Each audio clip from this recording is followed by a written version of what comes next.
national emergency on education so that we can have children, youths that can compete in the future.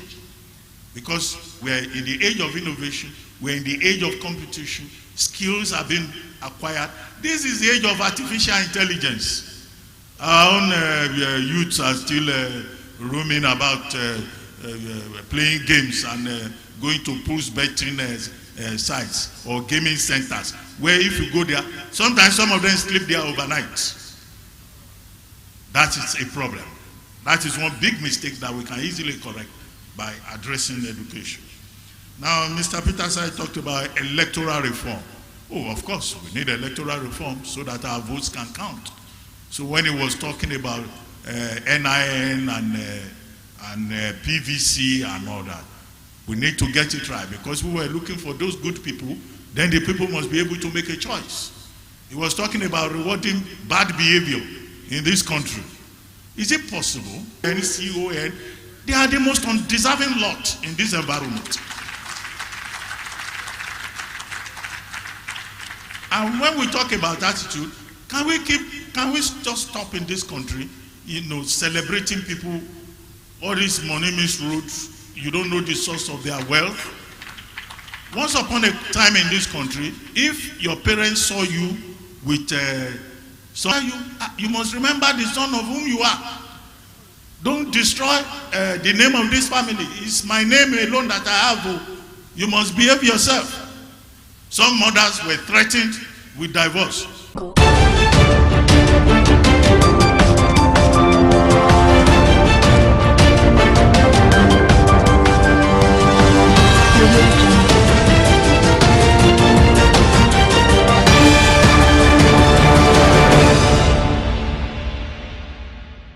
Hello and welcome to Biscon TV News. I am Jones Hussein. First, the headline stories. Tinubu sacks Kyari NNPCL board in major shakeup. Edo Governor Okwebolo calls for unit 14% tariff on Nigerian exports to the US. In foreign news, Israeli strikes kill 9 in Syria amid border clashes. And in sports, Super Falcons miss another training window ahead of the Nigerian National Petroleum Company Limited NNPCL leadership overhaul. The move, according to the presidency, is aimed at improving Nigeria's crude and gas production. Special Advisor Bayo Onanuga confirmed the shakeup, stating that new appointments, including Bashir Ujulari as the new group CEO, would take effect from April 2nd, 2025. Officials say the decision was based on performance concerns, with former leaders failing to meet production targets. Presidency insiders revealed that Tinubu's goal is to revamp Nigeria's oil and gas sector with industry experts who can drive progress. The president has set ambitious performance targets, including stabilizing crude production at 2 million barrels per day by 2027 and achieving 3 million barrels per day by 2030. Additionally, the new leadership must increase gas production to 10 billion cubic meters by 2030. This reform, they say, is necessary to break free from stagnation and push Nigeria towards global competitiveness in the energy sector. Now, officials from the Lagos State Ministry of the Environment have forcefully removed illegal occupants residing under the Ojaoba Bridge in the Adeni area. The Commissioner for the Environment, Wahab Tokumbo, shared videos of the operation on social media, emphasizing the need to maintain urban order. This cleanup exercise is part of the government's ongoing efforts to rid Lagos of makeshift settlements in unauthorized areas. The state government has intensified its crackdown on illegal structures under the bridges, citing security and environmental concerns. Wahab reiterated that bridges were designed to facilitate smooth movement and should not be converted into residential spaces. He urged Lagos residents to support efforts in keeping the city clean and safe, warning that enforcement would continue across the state. In other news, Let us tell you that Edo State Governor Monday Okpebholo has extended an olive branch to his political rival, Okpebholo, who contested under the All Progressives Congress APC, urged the opposition to join him in working towards the state's development. The tribunal, led by Justice Wilfred Pochi, dismissed Ighodalo's petition, stating there was no substantial evidence to nullify the election results. Despite the ruling, the PDP and Ighodalo have vowed to appeal the verdict. However, Okpebholo insists that governance must now take precedence over politics. Jubilations erupted in Benin City following the ruling, as supporters celebrated the reaffirmation of their mandate. The governor assured residents of his commitment to delivering good governance and urged all political actors to focus on moving the state forward. We'll go on a break and return with business news.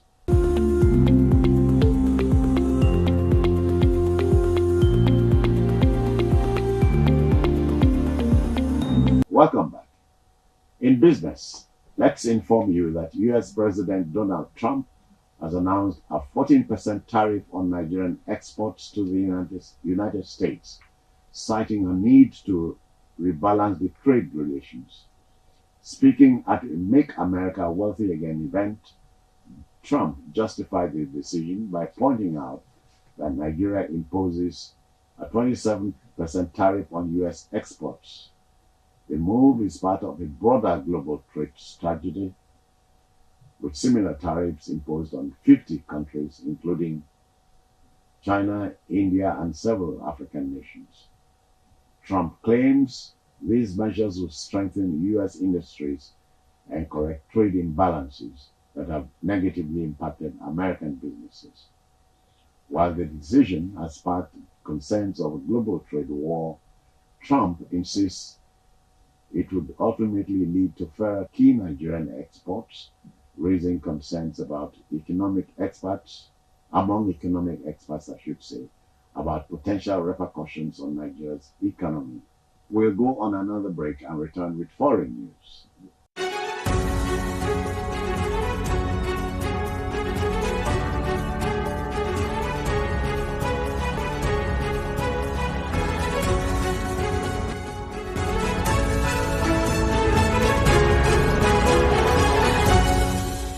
Welcome back. In foreign news, Israeli forces have killed 9 local fighters in Syria during a military operation in the southern region. The strikes targeted areas near Nawa in Beth. The Syrian Observatory for Human Rights confirmed the casualties, stating that local gunmen attempted to resist the incursion.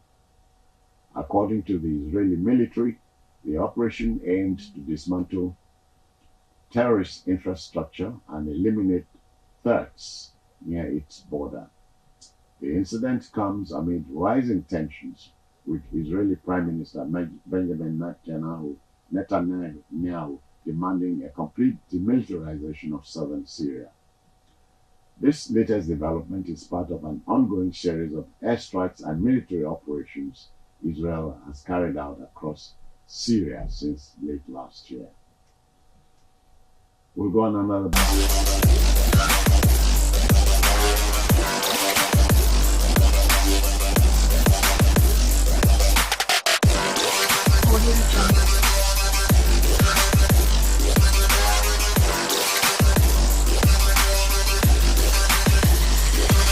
Welcome back. In sports, Nigeria's Super Falcons are missing another crucial international break just 4 months before the Women's Africa Cup of Nations WAFCON. Despite being ranked Africa's #1 team, the Falcons have not played any friendly matches in 2025, raising concerns about their preparation. The Nigeria Football Federation, the NFF, had promised better but has yet to schedule any competitive games. Football analysts and fans have criticized the NFF for its lack of urgency, warning that other African nations were rapidly improving. Countries like Cote d'Ivoire and Kenya have already lined up friendly matches, Yet Nigeria has failed to capitalize on international breaks.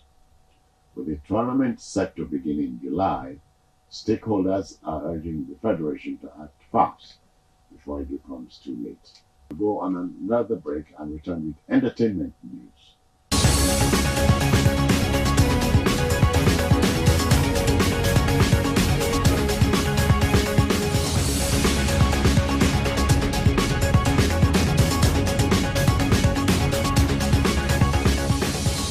Welcome back. In entertainment, we can tell you that celebrity stylist V.G. James has opened up about why she enjoys reading comments from online trolls. Speaking in a recent interview, James explained that she found motivation in criticism and uses negative remarks to fuel her growth. She believes that understanding people's perceptions, even when harsh, helped her improve her craft and stay ahead in the industry.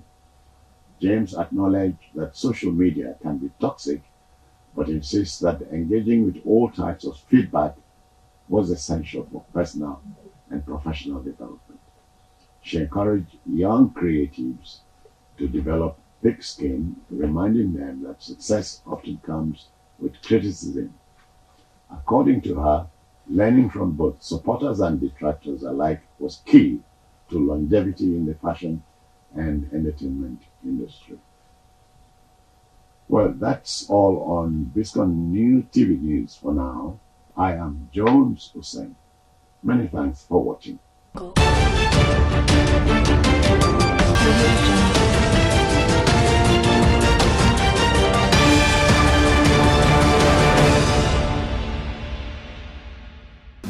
Well, yes, by asking questions. It's part of what we are doing here. And he said that democracy works best when you are in the opposition, that the opposition should be strengthened. Well, very topical point that he has made. Today, what they are celebrating in Senegal with the inauguration of Bassirou Faye as the 5th president of Senegal, the youngest elected president in Africa, is the strength of the opposition. In 2023, Macky Sall wanted to toy with the idea of a third term in office, an elongation of tenure. 100 groups, political parties, coalitions, civil society coalitions came together and said, no, it will not happen in this Senegal. And of course, he dropped the idea. When Macky Sall again wanted to give himself tenure elongation through the back door, the election was supposed to be held in February. People of Senegal said no. The opposition faced him. The Constitutional Court had to say no, you cannot change the mandate of the people. And that is what they are celebrating today. Is an opposition politician of the PASTEF party, Patriots for Senegal, who had been in prison, along with Ousmane Sonko, leader of the PASTEF. He's the one who's been sworn in today. He was released from prison 10 days after he had been elected president. Because the people of Senegal spoke in unison. They opposed the government and they made an informed choice. Is that possible here in Nigeria? And that is why I think the opposition has a major role to play often in Nigeria. But, you know, informed opposition, an opposition that is committed again to the common good and that offers alternative ideas. Well, I join both General Nwachukwu, Professor Yawoye, and Mr. Peterside in saying that, well, we can do it. It is possible. Nigeria can be great again, but we must put all the issues on the table and renegotiate. Thank you very much. Thank you very, very much. Policies which we thought at the time were the best for the country, some of them had come out to be so true, good. For instance, liberalization of the economy through some. We have made it possible at the time, but for young men and young women to set up banks, for instance. After the pesticide, here is an example of that. And made tremendous success of it. Access Bank, JTB, name them, gave opportunities to Nigerians to use their brains and use their endowments to build a country, build great economies. Yes, there are some mistakes the military made, one of which is unitarizing our polity. What one will give the military the benefit of the doubt, because we are used to straitjacket, top-down command system. But so, in order to run a country when the military took over, they had to try and run it based on what they understood best, command system. But that has changed. The same military made it possible for parties to come back, made it possible for democracy to be in place. What has failed in our country is the inability of a group of people coming together and forming a party. The moment they get into power, they do much worse than those they thought they were ousted. So the point made by our head of it side about opposition, vibrant, well-articulated, devoted, loyal opposition, to make and hold those in authority accountable. Not until we do so, we would always flounder. Second point here I want to make. I disagree with Dr. Abati that our youths are a problem. No.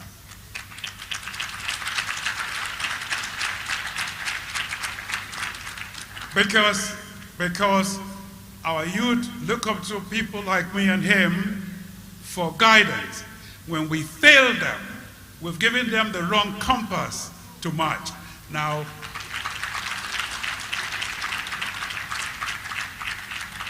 those who are the problem are the elites in society, given the opportunity to lead, and they mislead our people.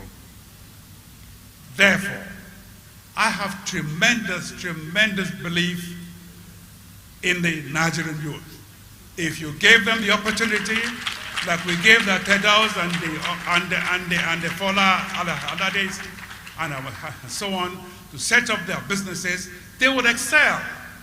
Give them the opportunity, give them the guidance, prepare to smack them when they're wrong, and they'll come back to life. I draw your attention to this again. When Buhari Diagbon came to power, I was one of their military governors. On the why, everybody queued up, but did what they should do. So what you need is that leadership, the ability of those who are on top to be prepared to kick you in the back when you don't do it right, and to hug you when you've done it right. Nigerian youth are good. Majority of Nigerians are brought to book, a sanction to make them understand they have a responsibility to society. And that responsibility is to build a good Nigeria for Nigerians.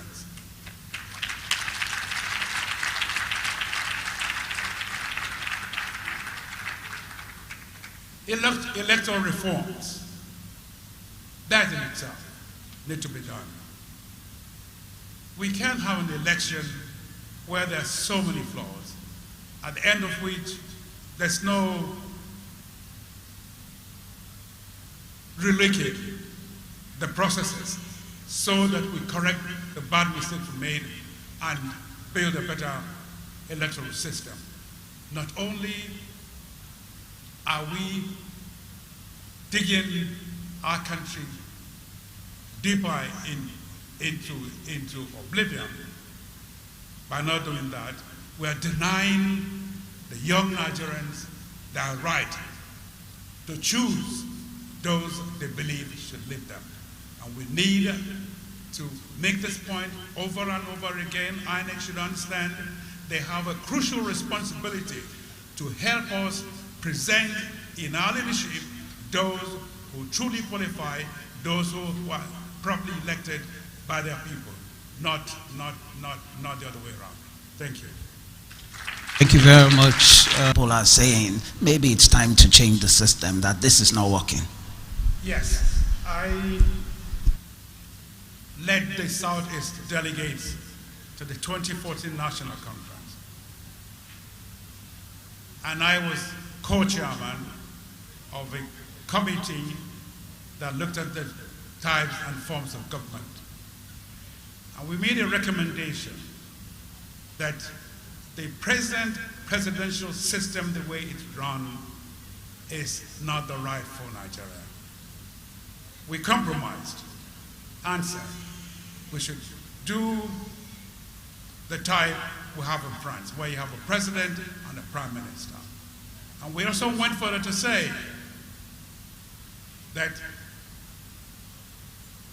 there were too many ministries, we needed to cut them down.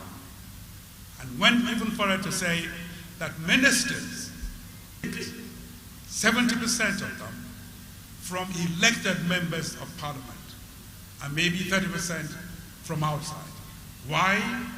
Because we believe, looking at what happens in the UK and France, that when a minister knows that he is invited to be in government, he or she can look the president or the prime minister in the face and say, the hell with you.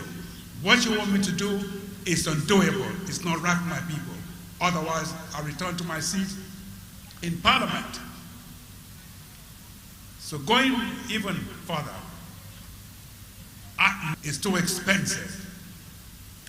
And giving such awesome powers to just one individual as president is a total mistake.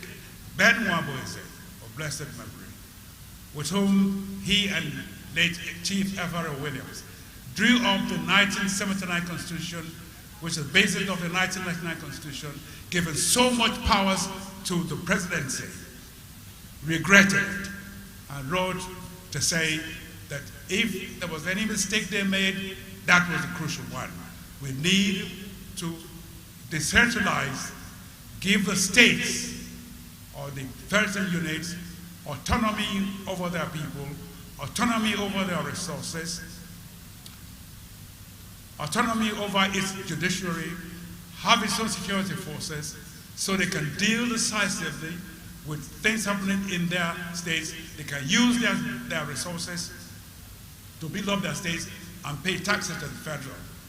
I want to state one more time here, because I say it ever so often wherever I have an opportunity, to say not one state in Nigeria is unviable. I repeat, not one state in Nigeria is unviable. Every state has mineral resources. Every state has people. Every state has land. Every state have the ability to build herself up. I therefore don't expect a state like Abia State, for instance, Kano is much more richer than Abia State, or expect civil servants in Jigawa State to expect to earn the same pay, the same standards of remuneration with those in Lagos State. Lagos is much more richer. Therefore, if we cut our coat according to our cloth and base the way we look after the welfare of our people on our internally generated resources, the men in Daran and Boda and the man in Ogoja, or woman in both women in both places, will not expect to live the same way as the richer state would. Therefore, what I'm saying in short is this, that we must decentralize. Every state should use its resources to build up her own civil service, build up her own economy, build up her own and set standards. Thereafter, we would have, in my view, a balanced and a better country. Thank you. Thank you very, very much, Mr. Chairman. Thank you indeed. To operate or work within those new rules. So my question to you is this: which of the changes should come first? shouldn't we have the systems, the structures, the processes in place that articulate the carrot as well as the stick? Because waiting for people to reform by themselves may ultimately be a very long wait.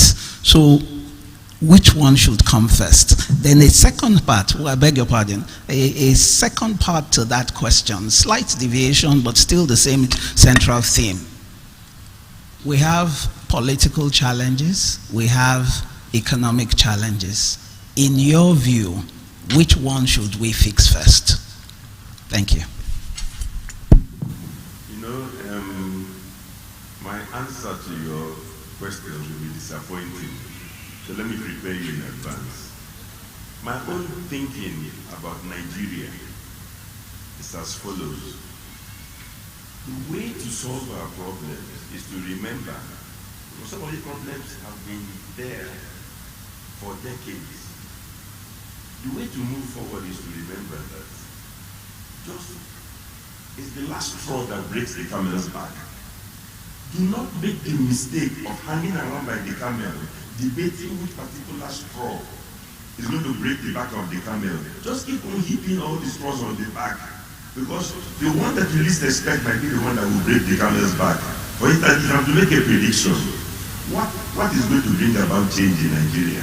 I said, perhaps if you always make sure you get the youth politically active, like in Senegal. We need just try those basics. What if they said the Lord works in mysterious ways? One threat to this, I thought I was a sure banker. So basically, what we was finding is that because the system, priority is state capture only works when it works because you're cornering something and giving it a handful. By definition, those queuing up in APC who want to be part of that handful are just too many. So there will be a large number of people who feel shortchanged.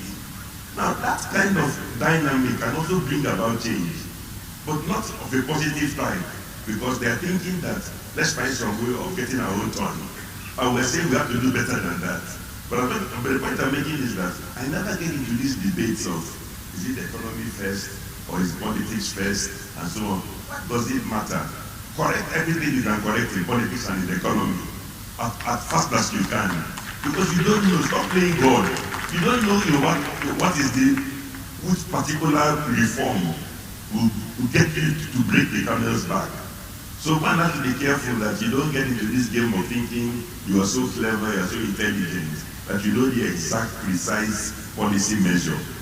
And I'm also going to move it a little bit because, there's absolutely no point getting into a debate about who to blame for what and so on. Let's even remember, please, because Ruben mentioned Nigerian youth. The chairman responded. Let's remember that even the military, everyone got into office, he was 31. And even those people are alive, and when you talk to them, they will tell you about, my God, they know so much more now than when they were in office. So they're not even pretending, some of them, that they were perfect. I began at 33. I was a kid then. Not only was I a kid, everybody in the back was younger than me. They were ranging from age 19 to 32. We were all kids. And that's also why I never subscribe, and I'll come to some evidence, to this theory that there's something about Nigerian youth that is not okay. I totally reject that. Nigeria has got, like everybody else, they've got the good, the bad, and the ugly. Amongst our youth, amongst our elders, we have the bad and the ugly. But let me tell you something. The youths who are good, some of them are fantastic. There are so many youths, and let's even give economic data. Some of the sectors in the economy that are fastest growing, the tech sector. Who are the actors there? Show me a 70-year-old in that sector. Is into music or going to Nollywood, because those are too obvious. But the point I'm making to you is that part of what has happened is that, again, I'm not blaming the military. The generation of Nigerians who were lucky that on account of coups and others, their generation at age 30, 31 got into these positions. Check Buhari. He was the minister in his 30s, but his first cabinet as a civilian The youngest person was 50.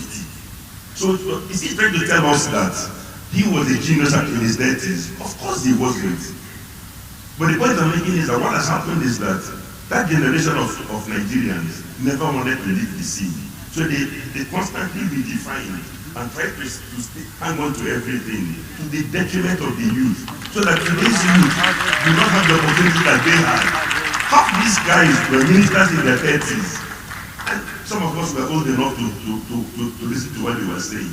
With due respect, the first time I went for a budget, the revised budget session at the time, when the Minister of, I was sent by New Breed as a young reporter, when the Minister of Finance was talking, I let him ask him questions. I was when I asked him my question, there was silence in the room. I asked him to reconcile several things in the budget that were totally contradictory. The man was sweating, but because he was never even ready for that kind of question.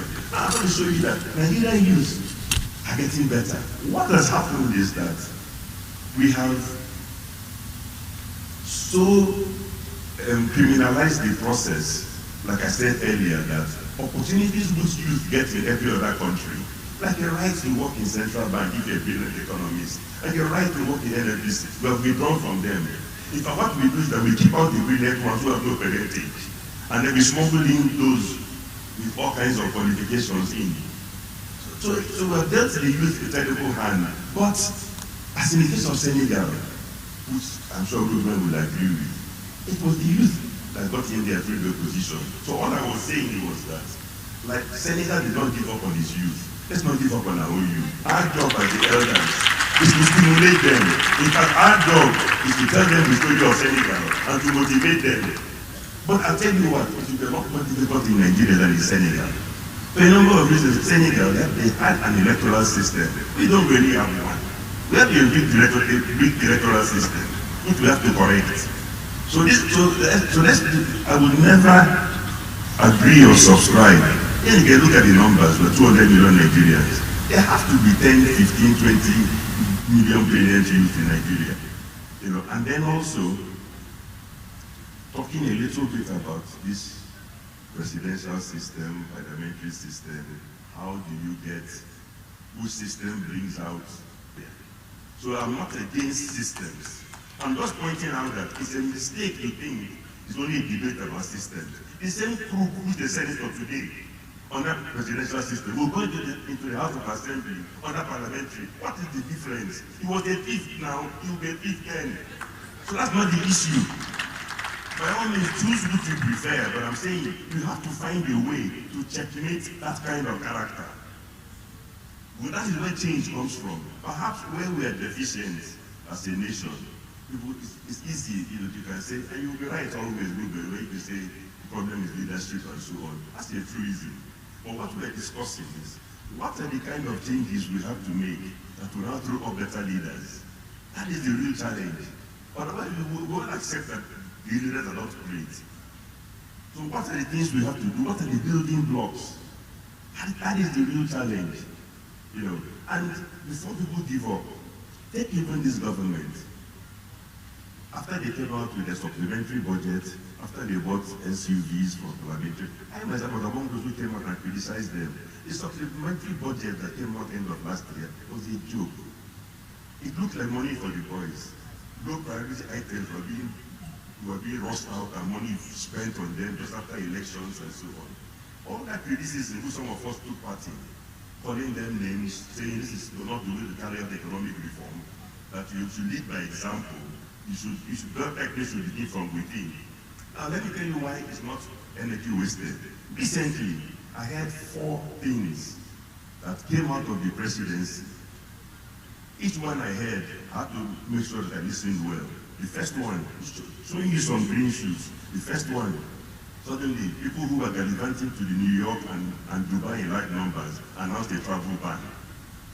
That for the next 3 months, people should stay in one place and stop wasting their money. Isn't that progress? The second one, usually a president's birthday in Nigeria will be a jamboree. People going around the whole place, wasting government resources, advertising and so on. President said, please don't embarrass me. Isn't that progress? Do you think it just came if everybody was endorsing nonsense? Then number 3, don't clap yet. Recently, they smuggled out something. Forget about whether they follow through, saying that, oh, we finally realized that there are too many presidential jets, they will sell 3. A blind man knew there were too many presidential jets. Number 3. Number 4, all of a sudden they remembered the report of Orosanye. So you forgot it before, and they suddenly remembered again his progress. So I'm going to show you why it is important to hold people's feet to the fire. It makes them begin to think. Because before then, I honestly thought Astro Rock was tone deaf. When I say tone deaf, making pronouncements that were totally out of sync with the mood of Nigerians. Ruben was in Astro Rock before, so you know that it can happen. If you don't, especially if you control those who you give access to, you will soon find that you're totally out of sync with what is going on elsewhere.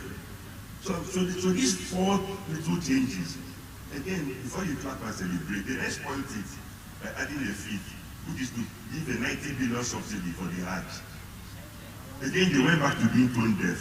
At least that's progress. Before they were totally tone deaf, now there's a mixture.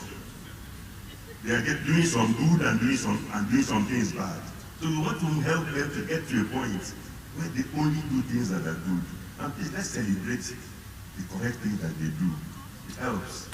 And condemn the wrong things that they do. Bless you. 6 states at the time who didn't contest any election, who had no understanding what the people needed and why people contested to represent them. Then those are the ministers who drove the budget and in place what they believe is best for your constituency. So we argued at the time, Obasanjo was the president, and we said, look, Mr. President, you can't have your ministers come to my senatorial district and place things which he or she has done without consulting me as the senator in charge of that district. Therefore, the need for constituency projects that the people want, which we will then input in the budget. Now the catch is, the moment that was done and you pass the budget and it's enacted into a law, it becomes a responsibility of the executive to award the contracts to build those projects. You don't appoint the senator or the House of Rep member to appoint the contractors. Some would have done that, some others wouldn't do that. But so there's absolutely nothing wrong with constituency projects being put in the budget where ministers from your state who have no understanding what the people needed, the people you stood elections to represent without consult. It's a question of, if you do it right, then it's good. If you don't do it right, then it's bad. Now, appointment of state, the Constitution says every state will have a minister.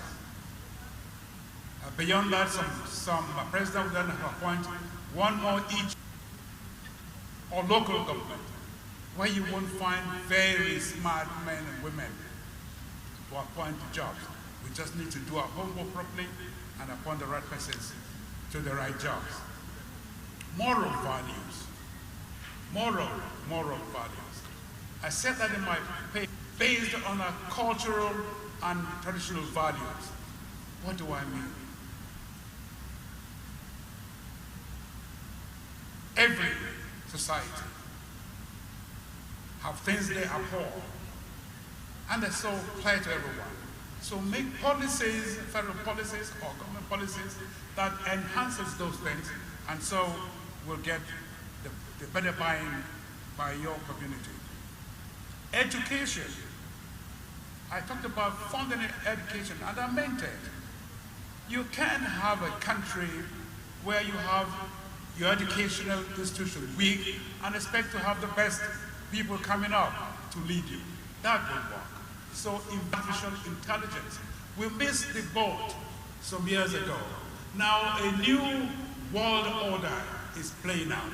And that new world order will be driven by AI. So why don't you invest in education, in technology, such that your young men and young women would join the other, a stronger and better economy and better people for yourself. And lastly is the question of contracting. I recall during Obasanjo's regime, I was a lieutenant colonel. We ordered 19 ships, and they're all built abroad. I recall at the same time, India was also ordering some ships. What did they do? Indians said, you will produce X number of this product in your country. The remainder will be produced in my country. And so those companies you were buying from were then, had we anchored our contracting to foreign contractors to say to them, if I wanted 60 SUVs, 200 SUVs, you will build 100 in your place, the remaining 500 will be built here, you must set up your shop here. If you did that, you have transfer technology, you have expertise, you have job creation, and you have a better economy. Thank you. Very profusely, first of all, for honoring our invitation and being here today. I really, really thank you. Please give yourselves a round of applause. I got started with my young friend, Jeremiah Akise. When I turned 60, I lost my wife about 6 or 7 months before. And he then said to me, he wanted to support me, to help me, and continue in my debate and interest of Nigeria. When we were in Christchurch many years ago, we used to have a conversation. You know, there's a time one of my prefects gave me an imposition. That's what we had in Kingston, and he wrote 1,000 words. So I didn't know he would read it. I abused him thoroughly.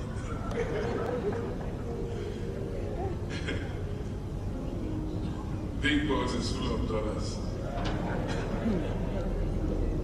Thank you so much for being here today and for really supporting me and being a loud and strong voice in Nigeria. God bless you.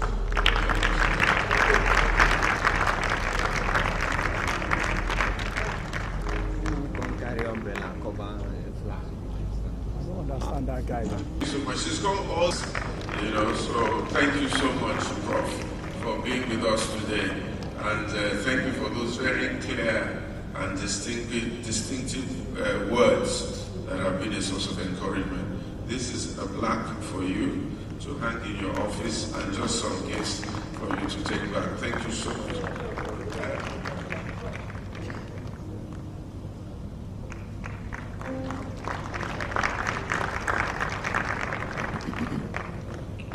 And then last, but definitely not the least, my friend and my brother, His Excellency Rubeno Abati. The fear of Ruben on Arise TV is the beginning of wisdom for most politicians. Amen. Being part of the political process now, they have permutations, how they are going to face Ruben. Some of them fast and pray, and then I take the offering. Ruben, thank you so much.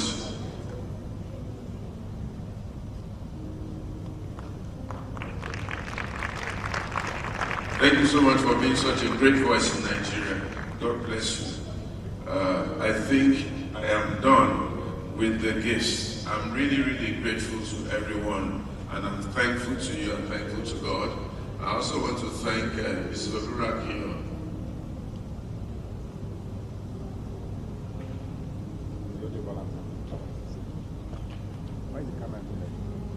As head of organization in Trinity House, for all the great things that she does to support me.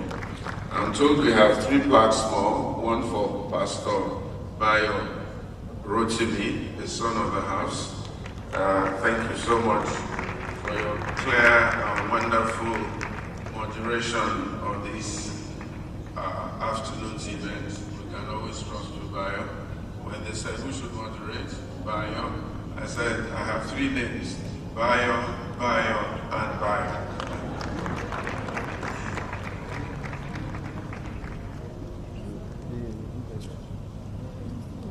Also, my daughter, she did an excellent job last year, and she's come and done a wonderful job this year again. Temitayo and Yoride, thank you so much, Temitayo. God bless you. Thank you so much.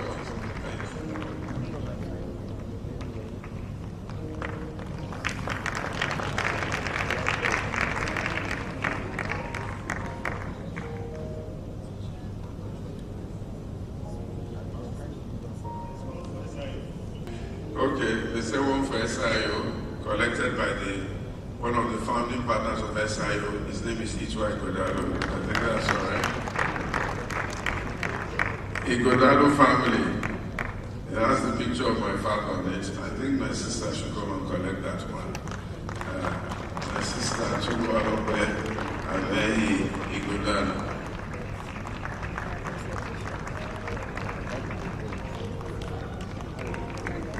Biodu Aribi, our managing partner, I hear you are here. Please give him a round of applause. Please come up. Let me give you a story. Oh, Biodu will collect on behalf of SIO, our managing partner. In SIO, we've gone through a restructure and a succession plan. He sacked me and took over my job, but that's okay. John is doing a wonderful job. Please let me clap for him so that he will increase my bonuses and I can spend more time in church. John, thank you so much. My regards to Robert and Laddie, and of course my sister, on behalf of her parents, Jeremiah and Folai, founder Triumph Foundation. Jeremiah, thank you very much. I appreciate you. Thank you for being who you are, and thank you for all your hard work. Thank you so much. The handshake. She supports Jeremiah and makes everything work for us. Temitayo, I beg your pardon, personally here. One is the new Baba Adini of Lagos. Baba Adini of Lagos. Alhaji Dr. McFoy, my personal friend and co-traveler in this journey of religious harmony. Please give Baba Adini a round of applause. A few years ago, just before COVID, I said to myself that we must have religious harmony in Lagos. And I went to the central mosque, took off my shoes, entered the mosque, and went to see the chief imam. And I said to him, we must work together, whether he likes it or not. And then he put Alhaji McFoy and myself on a committee, and only for Alhaji McFoy to become Baba Adini late last year. So we knew we were going to work together, and we're still working together to ensure that there's religious harmony, there's progress, there's a desire to make sure we speak across all lines in Nigeria. The second person I must recognize is my own little wife, if you'd like, my own little wife, who came all the way from Ife to be here today. Please welcome with me, Olori Ogunwusi. Thank you very much, my dear wife, for coming all the way from Ife. I know the only made sure you got up early to come. When I finished my devotion at 6:30, I switched off my phone and I saw that she said, I'm on my way. And here she is. We thank God for journeying mercies. And please give the Oni my deepest love and appreciation. Thank you all. God bless you. Wife of the Oni of International Limited, we welcome you. Mr. Gidi, Mr. Zebulon Apomo, thank you very much for honoring the invitation today. Dr. Sin Prince Biscon celebrates 50 years in broadcasting and BOS at 25. By the grace of God, these milestone achievements will be celebrated on Tuesday, 13th May 2025 at Muson Center, Lagos at 11 a.m. To help facilitate a smooth transition in terms of planning in all aspects for the success of the event, the following friends have been entrusted with this task. Mr. Donald Duke, former governor of Cross River State. Otumba Senator Benga Daniel, former governor of Ogun State. Senator Doye Diri, governor of Bayelsa State. Senator Hope Uzodinma, governor of Imo State. Senator Dr. Olorunimbe Mamora, Professor Toyin Olorogun Peter Igo MFR, Senator Osita Izunaso, Senator Dr. Folashade Grace Bent, Sheung Olagunju, Mr. Anthony Raymond Dokbesi Jr., Chairman Dar Communication PLC, Alhaji Usman Mohammed, Dr. Ruben Abati, Mr. Oritz Williki Osumu, Pastor Dotun Ojelabi, Olori Ladun Shijwade, Sonny Rabo, Bashorun Dele Momodu, Eugenia Abu, Cyril Stober, Michael Efyong, Barrister Shade Balogun, Otumba Deji Oshibogun, His Excellency Right Honorable Emeka Ihedioa, CON, Sta Eduarinze, Yomi Badejo Kusonya, Rufai Ladipo, Senator Ben Murray Bruce, Founder Silverbird Conglomerate, Prince Adelano Adeshida, former Vice Chairman of Island Club, Mr. Temitope Abere, President Lagos Lawn Tennis Club, Prince Rotimi Martins, Chairman of Island Club, President of Association of Friends Club, Ambassador Toyin Lawal, Nigeria's former Deputy High Commissioner to the UK, Nata of Biscon TV fame, Ambassador Folake Marcus Bello, Nigeria's former Ambassador to Zambia, Professor Egosa Osagi, DG NIIA, Mr. John Momo, OON, Chairman of Channels Media Group, Prince Nduka Obaibena, Founder of This Day Newspapers and Arise News, Mr. Bayo Awoshemo, Deputy MD of Arise News, Mrs. Ronke Ayuba of NTA fame, Honorable Abike Dabrierewa, Chairman of Nigerians in Diaspora Organization, Honorable Kafila Ogbara, Chairman of Women Affairs Committee of House of Representatives, Modele Sharafa Yusuf, Nigeria's first female television sportscaster.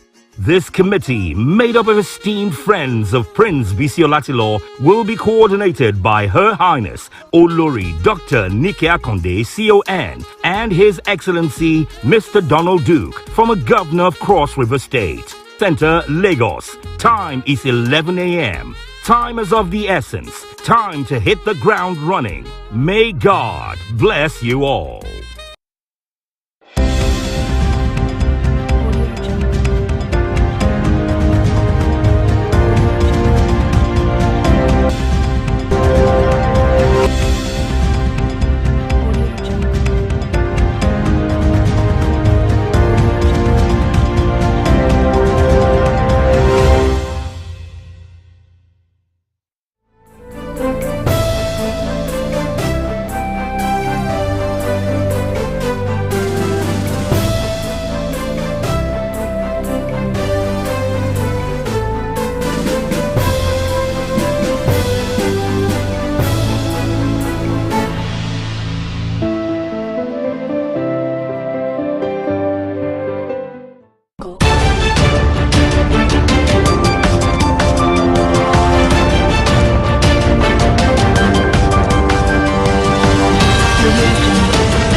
Hello and welcome to Biscon TV News.